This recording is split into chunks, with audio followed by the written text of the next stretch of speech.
आज जो मैंने पहले वीडियो बनाया था जिस पे कि दिल्ली में जो आईएएस के स्टूडेंट्स के साथ हुआ, उस टॉपिक पे बात हुई थी।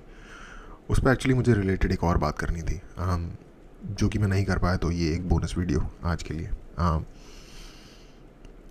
मैंने ये बताया कि गवर्नमेंट की तरफ से इसके ऊपर कुछ नहीं होगा, लेकिन मेरी फ़िलासफ़ी लाइफ में ये मैं अक्सर बात करता हूँ कि किसी भी सिचुएशन, बुरी से बुरी सिचुएशन के होने में एक कंपोनेंट हमारा एक्शन भी होता है। तो हम क्या कर सकते हैं इस सिचुएशन से अपने आप को बाहर निकालें एटलीस्ट। क्या सोच हो सकती है जिस सोच को अपना के इस सिचुएशन में नहीं जाया जा सकता। सबसे पहली चीज़ तो ये है कि हम बहुत बुरी तरीके से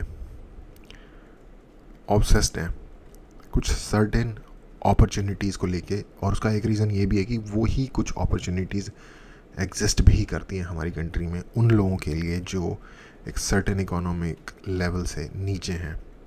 और लोग इतने डेस्परेट हैं आज भी, जो कि एक्चुअली हम बहुत बढ़िया हालत में। आज से कुछ दशक या लेट से 50 साल पहले तक हालात ये थे, या इवन 20 साल 30 साल पहले तक भी हालात ये थे कि देश की एक बहुत बड़ी पॉपुलेशन के पैर में जूते भी नहीं होते थे, या चप्पल, जैसे जो भी आप कह लो। आज भी अगर आप बिल्कुल देहात के अंदर के एरिया में जाओगे तो शायद आपको अक्सर ऐसे लोग मिल जाए जो चप्पलें नहीं पहनते, नंगे पैर ही घूमते हैं गाँव में। अब हम एटलीस्ट उस सिचुएशन में नहीं है। वो अगर नहीं कर रहे होंगे तो आदतन नहीं कर रहे होंगे क्योंकि उन्होंने ज़िंदगी वैसी बिताई है, उन लोगों की बात कर रहा हूँ। बट एनीवे लेकिन सिचुएशन आज भी हमारे देश में ये है कि उन लोगों के लिए जो एक सर्टन इकोनॉमिक लेवल से नीचे हैं, उनके जो यंग लोग हैं, उनके सामने जो उनको रास्ते दिखते हैं और जो उनको गाइडेंस मिलती है, जो अवेलेबल है, जो उन्होंने पिछली जनरेशन को करते देखा है, उस हिसाब से कुछ सीमित रास्ते हैं जिससे कि एब्जेक्ट पॉवर्टी या फिर लाइक मिडिल क्लास का जो ट्रैप है उससे बाहर आया जा सके। और मिडिल क्लास मतलब लोअर मिडिल क्लास, क्योंकि रहते तो आप इवन लेट्स से कि आप आईआईटी करके बहुत अच्छी जगह पे किसी अच्छी जॉब में भी लग जाते हो तो यू आर स्टिल 9 to 5 के जो क्लॉक के अंदर घूमता रहता है ना, जो हैमस्टर, वही। तो बट एटलीस्ट उस तरीके की स्टेबल और लिवेबल कंडीशन में आने के लिए भी बहुत थोड़े रास्ते दिखते हैं लोगों को। अदरवाइज़ स्टक बिल्कुल ही ख़राब हालात में, जहाँ मच्छर होंगे सोते वक्त और बॉडी के लिए सूटेबल टेम्परेचर नहीं होगा, उसमें आपको रहना है। खाना वैसा नहीं होगा जैसा आपको न्यूट्रिशियस मिलना चाहिए। आपके लिए एंटरटेनमेंट के साधन उपलब्ध नहीं होंगे। एक स्कॉलर में जीवन जी रहे हो आप, ये हालात होंगे। काइंड ऑफ एक मैंने मूवी देखी थी वाइट टाइगर, तो उस तरीके के, जिस तरीके के गाँव में वो लोग रह रहे होते हैं, जिस तरीके की सिचुएशन में, वैसी बहुत बड़ी संख्या में आज भी हमारे देश में लोग रह रहे हैं। और जिन लोगों को इस बात पर शक है उनको मैं बता देता हूँ एक फैक्ट, दुनिया में सबसे ज़्यादा गरीब इंडिया में रहते हैं। और इसको आप ऐसे जस्टिफाई कर सकते हो कि सबसे ज़्यादा लोग इंडिया में रहते हैं तो सबसे ज़्यादा गरीब भी तो इंडिया में ही होंगे, लेकिन ऐसा ज़रूरी नहीं है। इस हिसाब से तीसरे नंबर पर सबसे ज़्यादा गरीब यूएसए में होने चाहिए थे, जो कि सच नहीं है। खैर, तो क्योंकि बहुत कम अपॉर्चुनिटी देखती है तो उनका लोगों का ऑब्सेस्ड होना समझ में आता है। आईआईटी, यूपीएससी, इन चीज़ों के बारे में, स्पेशली यूपीएससी।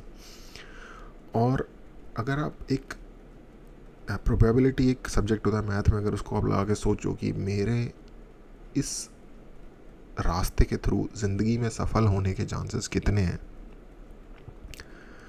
तो आपको लगेगा कि यार ये तो कोई पागल बंदा है जो इस तरीके के चांसेस लेगा। क्योंकि अगर आप कैसीनो में जाके अपना पैसा जुए पे लगा दो तो आपके सक्सेसफुल होने के जो प्रोबेबिलिटी होती है ना, वो ज़्यादा हाई होती है मुकाबले यूपीएससी में सेलेक्ट होने के। आप कह सकते हो कि बट मैं अपने टैलेंट को एनालाइज कर सकता हूँ, मैं बता सकता हूँ कि मेरे अंदर इतनी आईक्यू है या फिर मैं इतना अच्छा हूँ पढ़ने में, तो शायद इसलिए लाइक मेरे पास एक रैशनलाइज करने का तरीका है कि क्यों मुझे जाना चाहिए। बट जुए में कोई रैशनलाइज करने का तरीका नहीं होता। बट प्रोबेबिलिटी भी एक ट्रूथ है ब्रो। आप अपना तो बता सकते हो, लेकिन आप उसका नहीं बता सकते जो आपके अगेंस्ट वहाँ पे पार्टिसिपेट कर रहा होगा उस एग्ज़ाम में। और अगेन, ये मैं इसलिए नहीं बता रहा कि मैं डिस्करेज करूँ किसी को, कि आप मत जाओ। 1 out of 32 चांस होता है जीतने का उस वाली गेम में, जो एक ट्र घूमता है ना सर्कल, और 32 उसमें खाने होते हैं और आप एक वाइट सी चीज़ फेंकते हो। मुझे नहीं पता, मैंने खेला नहीं है इसलिए टेक्निकल टर्म्स नहीं पता मुझे, लेकिन मैं एग्जांपल देके बताता हूँ। आई डोंट थिंक कि आपका 1 आउट ऑफ 32 चांस होता है भाई यूपीएससी में सिलेक्ट होने का।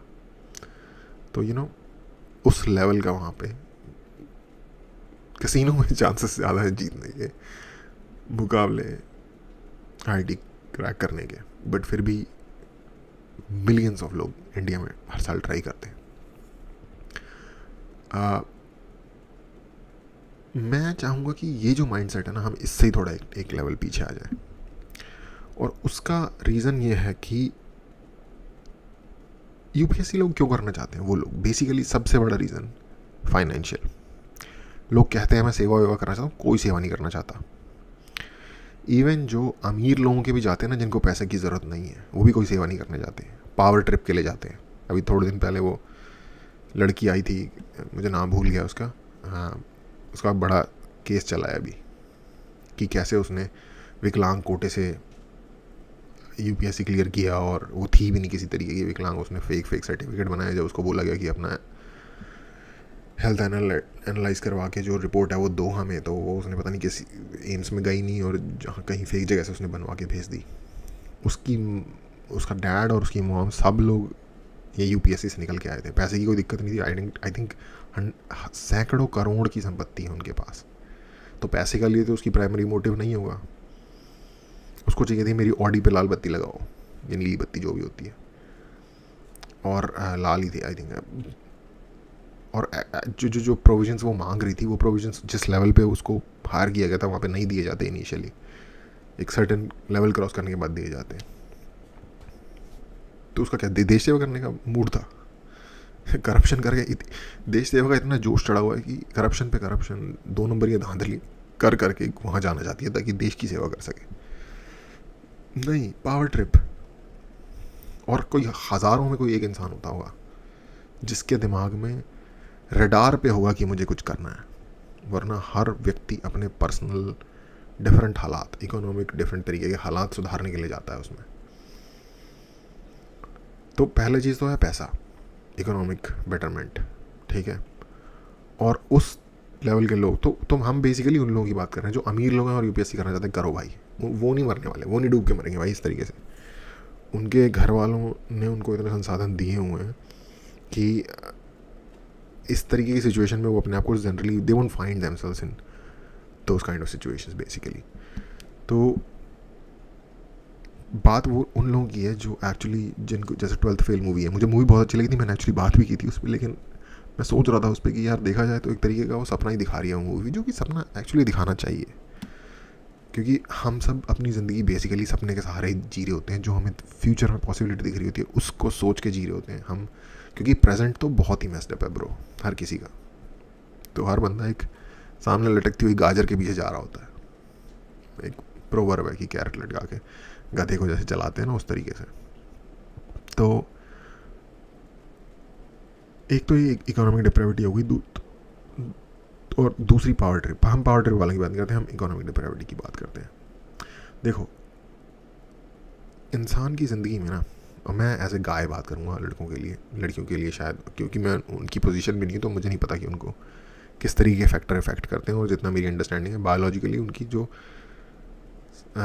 चीज़ों को देखने का नज़रिया होता है और जो डिसीजन मेकिंग फोर्सेस होती हैं उनके खुद के मस्तिष्क में, वो डिफरेंट होती हैं। मुझे कोई वो वटेवर जो भी कह सकता है, अरे जेंडरिस्ट वटेवर जो भी होता है, शोवनिस्ट, बट मुझे ऐसा लगता है। तो मैं एक लड़के के पर्सपेक्टिव से बात करूँगा। ज़्यादातर लोग जो होते हैं ना, उन्होंने इसे सोचा नहीं होता अच्छी तरीके से, लेकिन हर व्यक्ति की एक किसी सर्टेन चीज़ में, यार मैं करना क्या चाहता हूँ ज़िंदगी में, ये एक चीज़ होती है। किसी, जैसे मान लो अगर किसी व्यक्ति को बचपन से पता है कि मुझे चेस प्लेयर बनना है, तो चेस प्लेयर बनना उस, और अगेन एक इकिगाई का कॉन्सेप्ट है ना कि मैं किसमें अच्छा भी हूँ, ठीक है, तो वो भी एक चीज़ देखनी होती है। तो शायद क्योंकि, और मैं थोड़ा सा एक्सप्लेन करता हूँ। मैं बात कर रहा हूँ उन लोगों की, क्योंकि इस चैनल की ऑडियंस बहुत यंग है, 18 से 24 है मेजॉरिटी। तो अगर आप 18 से 24 की एज में हो ना, और आपने ये फिगर आउट नहीं किया कि आपको करना में मज़ा क्या आता है, आपको करना क्या है और आप अच्छे किस में हो, तो सबसे पहले ये फिगर आउट कर लो। दूसरी चीज़, पैसे आपको कहीं से भी आ जाएंगे यार। दुनिया में फाइनेंशियल लेवल की जो ग्रोथ हुई हुई है ना आज के टाइम पे, ये कभी नहीं थी। दुनिया के ज़्यादातर लोग आज इतने गरीब हैं, उससे ज़्यादा ही गरीब थे। तो रिलेटिवली हम सब लोग बेटर सिचुएशन में जाते चले जा रहे हैं। एक बार आपने फिगर आउट कर लिया आप अच्छे किस्म हो और आप को पसंद किया है, तो आप उसे कर भी लोगे। और अगेन, इंसान की ज़िंदगी में एक बहुत ज़रूरी चीज़ होती है, मैं ये नहीं कहूँगा कि बस आप उसमें फिर हिट हो जाओगे, नहीं भाई, घिसनी उसमें आपको फिर भी पड़ेगी, मेहनत उसमें आपको फिर भी आपको करनी पड़ेगी। आपको खुद को घसीट के लाने के लिए वो काम करने के लिए घसीट के लाना ही पड़ेगा। वो काम भी जो आपको करना पसंद है, वो आपका करने का मन नहीं करेगा जब आपके लिए बंदिश हो जाए कि वो काम करना ही है, तो आपको फिर भी घसीट के अपने आप को लाना ही पड़ेगा। लेकिन इतना है कि आप वो काम कर लोगे और पैसे आपको आ जाएंगे उस काम में। कोई भी काम सोच लो, पैसे आपके आने शुरू हो जाएंगे उस काम में। एग्जाम्पल्स हैं दुनिया भर में फैले हुए। एक छोटा सा एग्जाम्पल देता हूँ। मोदी जी ने, पता नहीं, शायद भाजपा किसी नेता ने कहा था कि हमारा देश का युवा एक पकौड़े तलने की भी वो चला सकता है, और जिस पे बहुत मजाक उड़ाया गया था कि हर कोई पकौड़े थोड़ी तल लेगा, ये वो। हर कोई तलना भी नहीं चाहता भाई, वही खोलता है जो उसमें अच्छा होता है और जिसको थोड़ा बहुत वो काम पसंद होता है, क्योंकि वो अच्छा तभी होगा जब उसको कुकिंग में कुछ इंटरेस्ट होगा। Cooking is stress buster type की एक हॉबी मानी जाती है कुकिंग। मुझे पता है कि प्रोफेशनल लेवल पे वैसा नहीं होगा, लेकिन कुकिंग कोई बुरी चीज़ नहीं है यार, वो एक अच्छी चीज़ है, एक आर्ट फॉर्म है वो भी। अगर आपको नहीं पता, कुकिंग भी एक आर्ट फॉर्म है। तो अगर आप पकौड़े भी तल लोगे ना, और अगर आप अच्छे पकौड़े बनाओगे और आप ईमानदारी से बिजनेस करोगे, तो कंट्री में हमारी लकी है हम कि ऐसी जगह पे, ऐसी कंट्री में हम पैदा हुए हैं कि आपको कस्टमर उस चीज़ के लिए भी इतने मिल जाएंगे कि आप खुद ही बोलोगे कि बस मैं इससे ज़्यादा नहीं कर सकता, मुझे बहुत ज़्यादा पैसे आ रहे हैं, मुझे पैसों की ज़रूरत नहीं है, इससे ज़्यादा मैं हाथ पैर नहीं फैलाना चाहता, अनलेस अनटिल कि आपको उसमें फ्रेंचाइजी खोलने का और कुछ और करने का मूड हो। तो पैसे आपके पास आ जाएंगे। ज़िंदगी में कोशिश करो वो चीज़ करने की जो आप सच में करना चाहते हो। इस चीज़ से नहीं कि बस अगर मैं IAS क्लियर कर लूँ। मेरे को लगता है एक एवरेज इंसान IAS क्लियर करने में शायद 5-1 साल का वक्त देता होगा। मुझे नहीं पता, मैं गलत हो सकता हूँ, मैंने कोई सर्वे नहीं किया, मैंने कुछ आर्टिकल नहीं पढ़ा, मैं अंदाज़ा लगा रहा हूँ 5 साल का टाइम लेता होगा। कोई भी पैशन बना के 5 साल पूरे दिल से जितनी मेहनत वो करते हैं, रोज़ रोज़ 12-12 13-13 घंटे पढ़ते हैं, आई थिंक इतना तो पढ़ते ही होंगे ना क्लियर करने के लिए, जो सुनने में आता है। उतनी मेहनत अगर आप दुनिया में मेरे ख्याल से किसी भी और चीज़ में कर लोगे ना, कोई आर्ट फॉर्म हो, डांसर बनने के लिए, सिंगर बनने के लिए, एक्टर बनने के लिए, कुछ भी करने के लिए, तो आप उस चीज़ के मास्टर 5-10 साल में वैसे ही बन जाओगे। 5 साल में आप पैसे ज़रूर कमाने लग जाओगे उस चीज़ से एटलीस्ट। दूसरा, आप वो कर रहे हो जो आपको पसंद था। हर बंदा IAS नहीं बन सकता दोस्त, ये बड़ी सिंपल सी बात है। और इस तरीके की मूवीज़ जो ये होती है ना, 12th पास और ये वो मूवी में भी वो देखो, दिव्य कीर्ति जी का ही आई थिंक राइटर है वो, या उनका कुछ पार्ट है उस मूवी के अंदर। तो भाई ये लोग ऐसी मूवी बना रहे हैं जो हमें चढ़ा रहे हैं कि कर दो, बन जाओ IAS, कि तुम भी बन सकते हो। आपको अगर IAS ही बनना है बचपन से, किसी ने माँ बाप की प्रोग्रामिंग नहीं है, किसी और की का दबाव नहीं है, अगर आपका मन IAS बनने का है तो बेशक बनो, बट मजबूरी में अपनी ज़िंदगी के 10-5 साल के अगर आप कर रहे हो दूसरे लोगों को देख के या किसी और की बातें सुन के या 12th फेल टाइप की मूवी देख के, 12th पास जो भी था वो, यू नो,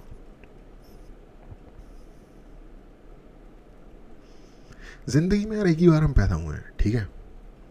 ऐसे मत सोचो कि बचना है, भाग खौफ में मत रहो।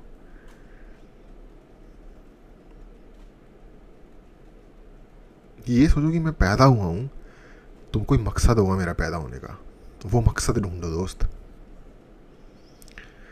यही कहना था बस।